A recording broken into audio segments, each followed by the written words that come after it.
आपको बता दें कि मुख्यमंत्री ममता बनर्जी आज नंदीग्राम पहुंच रही है। दरअसल इस बार के चुनाव में ममता इसी सीट से अपनी किस्मत आजमा रही हैं और उनका मुकाबला है टीएमसी से बीजेपी में हाल ही में शामिल हुए शुभेंदु अधिकारी से। इस हाई प्रोफाइल मुकाबले में आज ममता अपनी जीत के लिए अभियान का आगाज कर देंगी। मोदी पर ममता का सीधा प्रहार, फुल एक्शन में ममता, नंदीग्राम में ममता बनर्जी। चुनावी रणभूमि में ये ममता स्टाइल राजनीति का शंखनाद है। रविवार को सिलीगुड़ी में ममता का शक्ति प्रदर्शन, सोमवार को कोलकाता में पदयात्रा और अब आज ममता बनर्जी नंदीग्राम पहुंच रही हैं। नंदीग्राम में बीजेपी की ओर से शुभेंदु के नाम का ऐलान होने के बाद ममता बनर्जी का ये पहला दौरा है। सबकी नजरें ममता पर टिकी हुई हैं। आज मुख्यमंत्री पार्टी कार्यकर्ताओं के साथ मीटिंग करेंगी और कल यानी 10 मार्च को नंदीग्राम से पर्चा भरेंगी। 12 मार्च को नंदीग्राम से शुभेंदु अधिकारी नामांकन भरेंगे, लेकिन उससे पहले ममता बनर्जी फ्रंट फुट से सियासी बैटिंग कर रही हैं। ममता ने महंगाई के मुद्दे पर सियासी दम दिखाया। सिर्फ मोदी पर निशाना नहीं साधा, बल्कि उत्तर प्रदेश में महिलाओं के खिलाफ अपराध को लेकर बीजेपी पर जमकर हमला बोला। सरल शब्दों में आपको बताएं तो नंदीग्राम में नामांकन से पहले ममता ने बीजेपी पर डबल अटैक किया। पहला महंगाई के मुद्दे पर घेरा तो दूसरा महिला सुरक्षा का मुद्दा उठाया। यानी जिस वक्त ममता पद यात्रा कर रही थीं, वो आधी आबादी को सीधे एड्रेस कर रही थीं। ममता बंगाल में बिहार चुनाव के नतीजों से सबक ले चुकी हैं। आपको याद होगा कि कुछ दिन पहले बीजेपी और टीएमसी के बीच पोस्टर वॉर हुआ था। बीजेपी का आरोप था कि टीएमसी के वर्कर्स ने एक बीजेपी कार्यकर्ता की मां पर हमला किया था। हमले को मुद्दा बनाकर बीजेपी ने पोस्टर लगवाए थे। प्रधानमंत्री मोदी ने भी महिला सुरक्षा को मुद्दा बनाकर ममता पर प्रहार किया था। बीते 10 साल में बंगाल की शायद ही कोई मां है, शायद ही कोई बेटी है जो किसी न किसी अत्याचार के कारण रोई नहीं है, कोई सवाल न उठा सके। इसलिए ये आंकड़े भी छिपा करके बैठ गए हैं। रात 12টায় ঘোরে, দরকার হলে ভোর 4টে ঘোরে। আপনার বিজেপি রাজ্য উত্তরপ্রদেশ বিকেল 3টে মেয়েরা বেরোতে পারে না, মধ্যপ্রদেশে বেরোতে পারে না, বিহারে বেরোতে পারে না, গুজরাটে বেরোতে পারে না। इस बार ममता सिर्फ नंदीग्राम से चुनाव लड़ रही हैं। इस ऐलान से इलाके में टीएमसी के उन वर्कर्स का मनोबल भी बढ़ा हुआ है जो शुभेंदु के बीजेपी में शामिल होने के बाद असमंजस में थे। आज जब ममता पार्टी वर्कर से मिलेंगी तो कैडर को सीधे संदेश देंगी कि शुभेंदु अब पार्टी में नहीं है, उससे किसी तरह का फर्क नहीं पड़ेगा। ममता हर मोर्चे पर सामने से आ रहे सियासी वॉर से निपट रही हैं। ये तब है जब एक तरफ टीम बीजेपी की पूरी चुनावी मशीनरी है और एक तरफ अकेले ममता बनर्जी। अनुपम मिश्रा, कोलकाता, आज तक।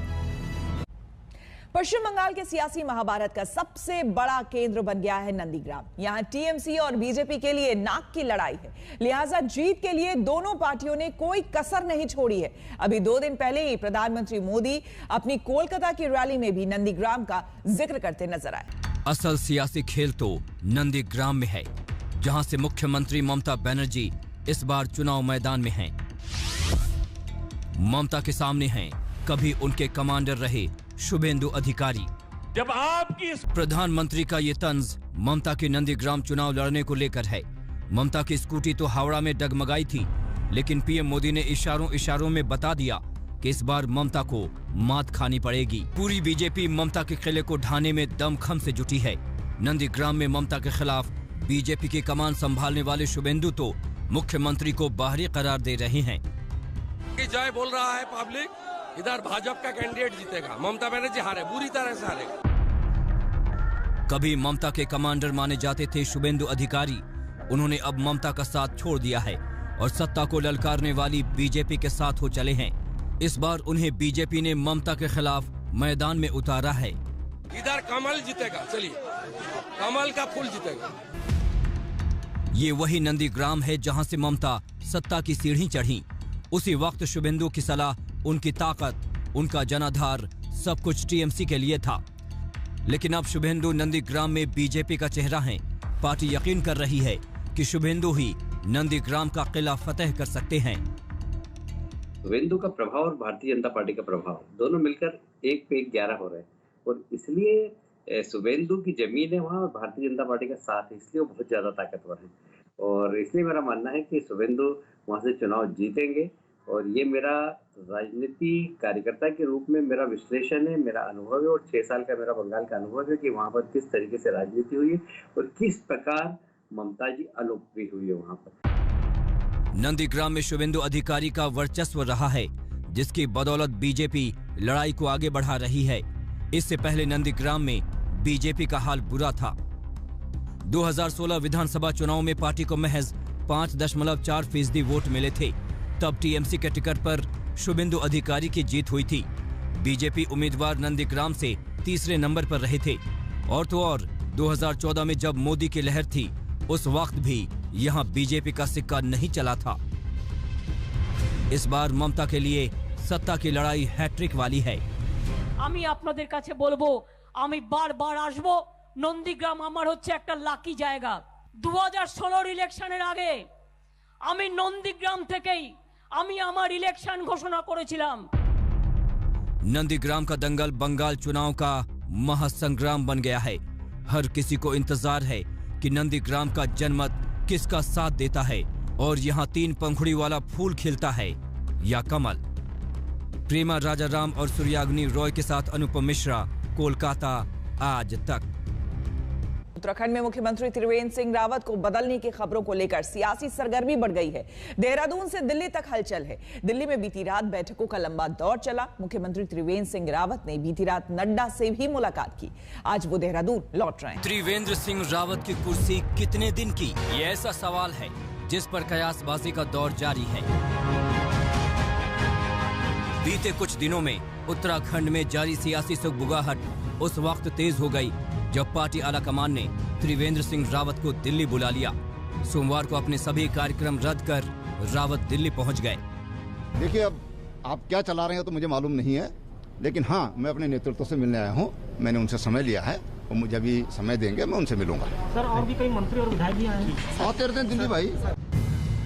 अपने विधायकों का असंतोष झेल रहे मुख्यमंत्री रावत का ये बयान दिल्ली पहुंचने के ठीक बाद का है। इसके बाद उन्होंने एक एक कर पार्टी नेताओं से मुलाकात की। मुख्यमंत्री की सबसे पहली मुलाकात उत्तराखंड से राज्यसभा सांसद अनिल बलूनी से हुई। फिर अगला पड़ाव था नड्डा का निवास। माना जा रहा है कि दोनों में उत्तराखंड में नेतृत्व परिवर्तन को लेकर चर्चा हुई। माननीय मुख्यमंत्री जी और माननीय मुख्यमंत्री जी के कामकाज को लेकर के और किसी भी प्रकार की नाराजगी भारतीय जनता पार्टी के विधायकों में या भारतीय जनता पार्टी के कार्यकर्ताओं में कभी नहीं रही। इस सियासी घटनाक्रम को लेकर गृह मंत्री अमित शाह ने संसद भवन में नड्डा और संगठन महासचिव बीएल संतोष से मिले। उधर खबर थी कि मंगलवार यानी आज उत्तराखंड में बीजेपी विधायक दल की बैठक बुलाई गई है, लेकिन मुन्ना सिंह चौहान ऐसी किसी भी बैठक से इनकार कर रहे हैं। मैं आपको ये जानकारी देना चाहता हूं कि अभी तक विधायक दल की कोई फॉर्मल बैठक कॉल नहीं की गई। आखिर वो कौन सी बात है जिसे लेकर त्रिवेंद्र सिंह रावत से बीजेपी का मोह भंग हो गया है? दरअसल पार्टी के विधायकों में रावत का काफी विरोध हो रहा है। उनकी कार्यशैली से असंतुष्ट विधायक लगातार विरोध कर रहे हैं। दावे के मुताबिक विरोध कर रहे 10 विधायकों में 4 मंत्री हैं। साथ ही रावत के खिलाफ सीबीआई जांच का मुद्दा भी है। सूत्रों के मुताबिक बीजेपी भविष्य में उन पर लगे आरोपों से होने वाले नुकसान से बचना चाहती है। ऐसे में बीजेपी की कोशिश है कि अगले साल होने वाले चुनाव से पहले ही सीएम पद पर नए चेहरे को मौका दिया जाए। कोशिश है कि पहले धन सिंह रावत या सतपाल महाराज के नाम पर पार्टी विधायकों में सहमति बनाई जाए। अगर बात नहीं बनी तो पार्टी आलाकमान अपनी तरफ से नैनीताल से लोकसभा सांसद अजय भट्ट और राज्यसभा सांसद अनिल बलूनी के नाम को आगे ला सकते हैं। दिल्ली दौरे पर नड्डा और बलूनी से त्रिवेंद्र सिंह रावत की मुलाकात से तस्वीर कुछ हद तक साफ हुई है कि पार्टी ने मूड बना लिया है, बस फैसले का इंतजार है। देहरादून से दिलीप सिंह राठौर के साथ हिमांशु मिश्रा, दिल्ली आज तक। हम रुकेंगे यहाँ पर एक छोटे से ब्रेक के लिए, बने रहे हमारे साथ, देखते रहिए आज तक। नमस्कार, मैं हूं अंजना ओम कश्यप। हमें उम्मीद है ये वीडियो आपको पसंद आया होगा। लेटेस्ट खबरों के लिए यूं ही देखते रहिए आज तक, और इस वीडियो के पसंद आने पर लाइक, शेयर एंड सब्सक्राइब करना ना भूलें।